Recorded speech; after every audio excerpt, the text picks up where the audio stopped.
Hello, good morning, dear student. I am Kulsing Yogi from Sri Digambar Institute of Technology, Bhandrej Mode, Dosa. Today, I will be discussed about slope deflection, TOS subject, theory of structure subject, diploma, third year, civil branch, according to VTR syllabus. आपने previous video के अंदर discuss किया था कि आपका एक कोई frame है, फ्रेम के अंदर आपके जो मेंबर हैं अवयव जो हैं उनके अंदर कितनी क्वांटिटी के अंदर मान है, बलों का मान ज्ञात किया था आपने, ठीक है। और जॉइंट विधि और सेक्शन विधि दोनों मेथडों से वो फाइंड आउट किया था। आज अपन डिस्कस करेंगे कि स्लोप और डिफ्लेक्शन, स्लोप और डिफ्लेक्शन जो आपका होता है, जिसे हिंदी में कहते हैं ढाल तथा विक्षेपण। ढाल तथा विक्षेपण, सपोज दैट आपकी कोई भी सिंपली सपोर्टेड बीम है या कैंटिलीवर बीम है, उस पर यदि आप लोड लगाते हैं, लोड लगाने के बाद इस बीम के अंदर या धरन हिंदी में इसको धरन बोलते हैं, धरन के अंदर जो परिवर्तन आता है, धरन के अंदर जो परिवर्तन आता है उसको देखते हुए यदि आप ये कहें कि इनके बीच में जो प्रारंभिक अवस्था होती है और लोड लगाने के बाद इसकी जो अवस्था है वो चेंज हो जाती है, इसकी अवस्था चेंज हो जाती है, इसके अंदर इफेक्ट आता है, तो किस कंडीशन में उसे क्या क्या कहेंगे, ये अपन स्लोप और डिफ्लेक्शन कहते हैं। एक तरीके से मैं आपसे ये कहूँ कि किसी भी बीम या धरन है जिस पर लोड लगाने के बाद उसकी स्थिति जो है प्रारंभिक अवस्था से वो कितनी दूर हो जाती है, कितनी दूर हो जाती है, दूरी होती है, उसे विक्षेपण कहते हैं। और प्रारंभिक अवस्था के साथ जो लोड लगाने के बाद जो उसकी दूसरी अवस्था होती है, विक्षेपण वाली अवस्था जो होती है, परिवर्तन वाली, विकृति वाली जो कंडीशंस है, उनके बीच में जो एंगल बनेगा उसे ढाल कहते हैं, स्लोप कहते हैं। तो इस तरीके से अगर आप क्या है कि विक्षेपण और ढाल को परिभाषित करेंगे, सपोज दैट इसका यूज़ कहाँ होता है, यदि मैं बात करूँ, जैसे अगर कोई बीम है, धरन बनी हुई है जहाँ पर आपने बिल्डिंग कंस्ट्रक्शन की गई है या फिर आपको कोई भी इंडस्ट्री बनाई गई है, तो आपको ये पहले ही आपको पता लग जाता है कि इस जगह पर इतना लोड लगाने की वजह से इसके अंदर इतना परिवर्तन आएगा, ठीक है। ये फेलियर होने की कंडीशन से पहले आपको पता लग जाता है, तो आप उसको क्या मरम्मत कर सकते हैं और कितने लोड के लिए किस साइज़ की, शेप की आपको बीम की रिक्वायरमेंट होती है, कितनी स्ट्रेंथ वाली बीम की रिक्वायरमेंट होती है, वो आप बनाएंगे। तो अगर आपको ये पता होगा कि इस पर कितना लोड लगाने की वजह से इसमें विक्षेपण कितना आएगा और ढाल कितना आएगा, आप ये कहेंगे, तब आपको पता चलेगा। सपोज दैट मैंने आपको डायग्राम बनाया हुआ है, देखिए आप, यदि मैं आपसे ये कहूँगा कि ये आपकी ए बी धरन है, क्या है, ए बी धरन है जिस पर डब्लू लोड लगाया, क्या लगाया, डब्लू लोड लगाया, अप्लाई किया डब्लू लोड, और लोड लगाने के बाद ये आपकी जो धरन है वो यहाँ पर ये चेंजेस अवस्था मैंने आपको दिखाई है नीचे की तरफ, ये जो अवस्था मैंने आपको दिखाई है परिवर्तित अवस्था लोड लगाने के बाद की, तो आपकी प्रारंभिक अवस्था ये वाली ए बी, और ये नीचे की तरफ जो ढलान आपको दिया हुआ है, स्लोप दिया टाइप से दिया हुआ है, ये लोड लगाने के बाद की अवस्था है। तो इनके बीच की जो दूरी है उसे क्या कहेंगे, आप विक्षेपण कहेंगे। और इनके बीच में जो अगर आप कहीं पर भी ये स्लोप है, इसके बीच में यदि मैं हॉरिजॉन्टल लाइन खींच कर देखूँ और इनके बीच में जो एंगल आएगा वो क्या कहलाएगा, आपका ढाल कहलाएगा। क्या कहलाएगा, ढाल, जिसे आप इंग्लिश में स्लोप कहते हैं। क्या कहेंगे, स्लोप। अब ये कहेंगे किसी भी धरन है जिस पर क्या लोड बाहर लगाने के बाद में उसकी जो विकृति आती है, ठीक है, उसे यदि आप ये कहेंगे ढाल और विक्षेपण कहेंगे। एंगल बना है तो उसे ढाल कहेंगे, विक्षेपण कहेंगे और स्लोप कहेंगे, और यदि डिस्टेंस है, दूरी है, तो उसे विक्षेपण और डिफ्लेक्शन कहते हैं। यदि मैं इसकी परिभाषा लिखना चाहूँ तो इस तरीके से लिख सकता हूँ कि जब कोई, यहाँ पर लिख देता हूँ, जब किसी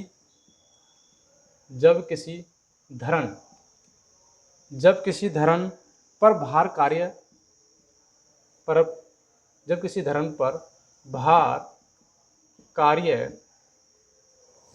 करता है, तो भार के प्रभाव के कारण लिख लो, चाहे भार के प्रभाव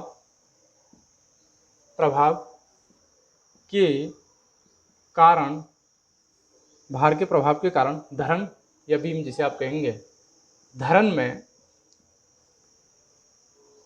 बंकन, धरन के अंदर क्या आएगा, बंकन उत्पन्न होता है,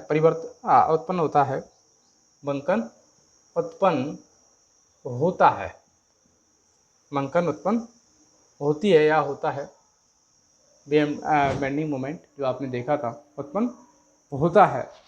इस बंकन के कारण इस बंकन के कारण धरण विकृत, मैंने आपको बताया था स्ट्रेन विकृत हो जाती है या विकृत होकर विक्षेपित हो जाती है, विक्षेपित हो जाती है बंकन के कारण। सिंपल सी भाषा में आपको समझाऊंगा एक बार। मैंने बताया है कि इनकी प्रारंभिक अवस्था और अंतिम अवस्था के बीच की दूरी होती है। बंकन के कारण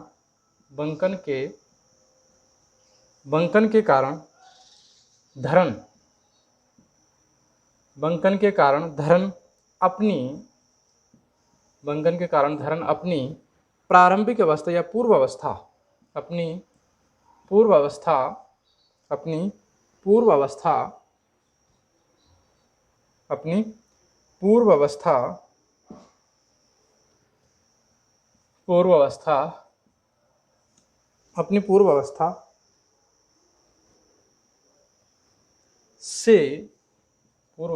से जितनी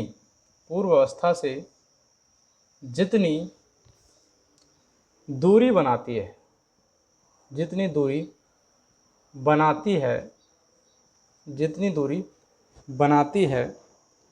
उसे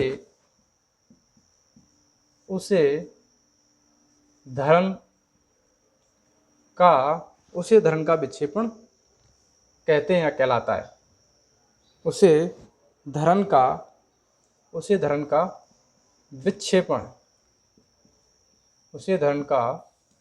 विक्षेपण कहा जाता है।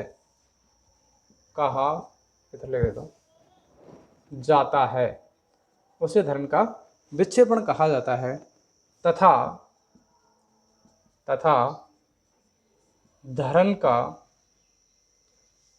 धरण के बंकन के कारण ढाल बना कौन, धरण में क्या लिखेंगे, धरण के बंकन में बना कौन ढाल कहलाता है।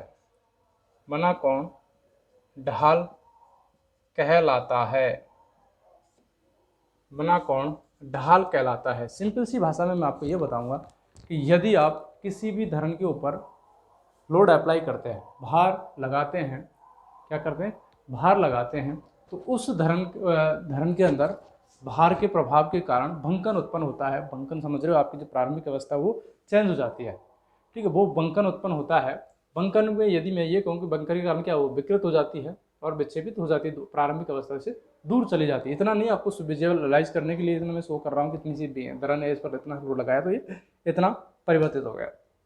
कम होता है, mm में होता है ये, ठीक है। तो ये विकृत हो जाती है। तो आप ये कहेंगे किसी भी धरण पर अगर आप लोड लगा रहे हैं तो बंकन के कारण धरण की प्रारंभिक अवस्था जो पूर्व अवस्था है उससे वह कितनी दूर चली जाती है, कितनी दूरी बनाती है। यदि जैसे यहाँ प्रारंभिक अवस्था थी, इससे यहाँ पर ये चेंज आ गई, तो इनके बीच की जो दूरी होती है, जितनी दूरी बनाती है उसे धरण का विक्षेपण कहते हैं। क्या कहते हैं, विक्षेपण कहते हैं। जैसे मैंने यहाँ पर शो किया हुआ है ये वाला पार्ट, क्या कहलाएगा आपका, विक्षेपण कहलाएगा। क्या कहलाएगा, विक्षेपण कहलाएगा। और इनके साथ जो एंगल बना होता है बंकन में बना कौन है, यानी आपको जो बंकन है ये वाली परिवर्तित अवस्था है। यदि मैं आपको इस तरीके से यहाँ पर लाइन खींचता हूँ हॉरिजॉन्टल, इसके बीच में जो एंगल बनता है, जैसे यहाँ पर देखा आपने, ये लाइन खींची आपने हॉरिजॉन्टल, तो यहाँ पर जो बंकन है इनके बीच में एंगल है, बंकन वाली लाइन है, उसके बीच में जो एंगल है वो क्या कहलाएगा, आपका कोण कहलाएगा। क्या कहलाएगा, कोण जो होता है वो ढाल कहलाता है। क्या कहलाता है, ढाल कहलाता है। तो आप सिंपल सी भाषा में आप समझ गए होंगे कि यदि आप कोई धरण है उसकी प्रारंभिक अवस्था और अंतिम अवस्था के बीच की जो दूरी तय होती है उसे विक्षेपण कहते हैं, तथा उनके बीच में बना हुआ कोण आपका ढाल कहलाता है।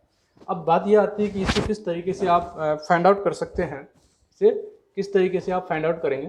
तो इसके लिए देखिए आप मेथड हैं अलग अलग जिनके माध्यम से आप ढाल तथा विक्षेपणों को ज्ञात कर सकते हैं। ढाल तथा विक्षेपणों को ज्ञात कर सकते हैं कि आपकी कोई धरण है किस टाइप की, जिस पर सपोर्ट किस टाइप का डिपेंड करेगा आपका कितना लोड लगा हुआ है, किस टाइप के लोड लगे हुए हैं, तो उनके बीच पर डिपेंड करेगा। तो आपको जो धरन आप बनाते हैं, तो किस टाइप का सपोर्ट आप प्रोवाइड करवा रहे हैं, कितना लोड उस पर अप्लाई किया जा रहा है, तो उसके कारण कितना विक्षेपण और ढाल आता है, तो वो उसी के ऊपर उसी के अकॉर्डिंग डिजाइन किए जाते हैं।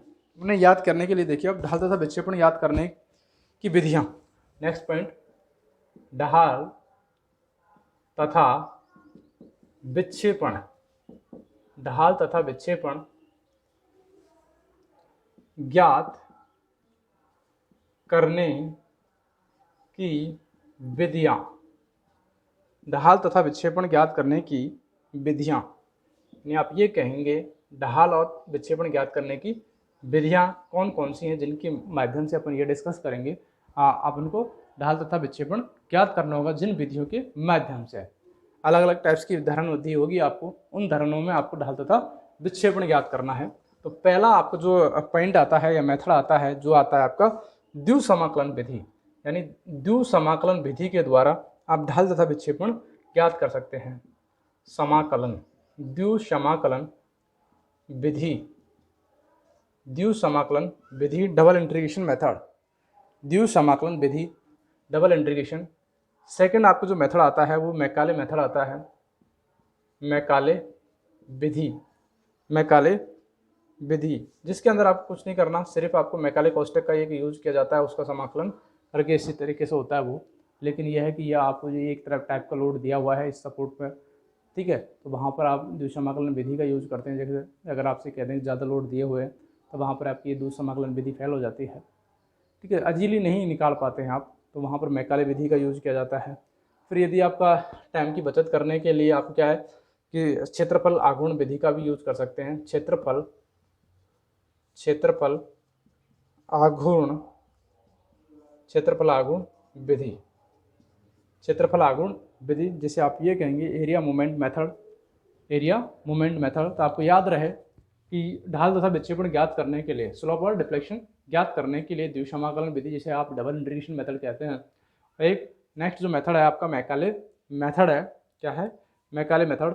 और थर्ड जो है क्षेत्रफल आघूर्ण विधि है, जिसे आप हिंदी में कहेंगे एरिया मोमेंट मेथड। क्या कहेंगे, एरिया मोमेंट मेथड, जिनके माध्यम से आपको क्या है किसी भी बीम के अंदर आपको धरण जो आपको दी हुई है उसके अंदर आपको ढाल तथा विक्षेपण ज्ञात करना होता है। अपन स्टार्टिंग में डिस्कस करते हैं समाकलन विधि का, द्विसमाकलन विधि का, कि आप द्विसमाकलन विधि के माध्यम से किस तरीके से ढाल तथा विक्षेपण ज्ञात कर सकते हैं, ढाल तथा विक्षेपण ज्ञात कर सकते हैं। यदि मैं आपसे फर्स्ट हेडिंग की मैं बात करूं कि द्विसमाकलन विधि के माध्यम से आपको ढाल तथा विक्षेपण का मान ज्ञात करना है, तो आप पहले सिर्फ समझ लीजिए। नेक्स्ट क्वेश्चन के अंदर अपन क्वेश्चन करेंगे इसका। पहले द्विसमाकलन विधि, द्विसमाकलन विधि, ऊपर हेडिंग ले देता हूँ एक बार, द्विसमाकलन विधि,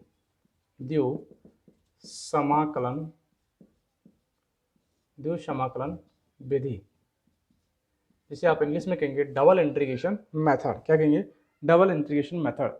यदि आप ये कहें कि ढाल तथा विक्षेपण ज्ञात करने के लिए इस विधि को धरण को विस्तृति पर कोई काट मानते हैं, क्या मानते हैं, काट मानते हैं। जैसे सपोज दैट आपकी कोई धरण है, आपकी ये ए बी कोई धरण है, इसको मैं रफ कर देता हूँ।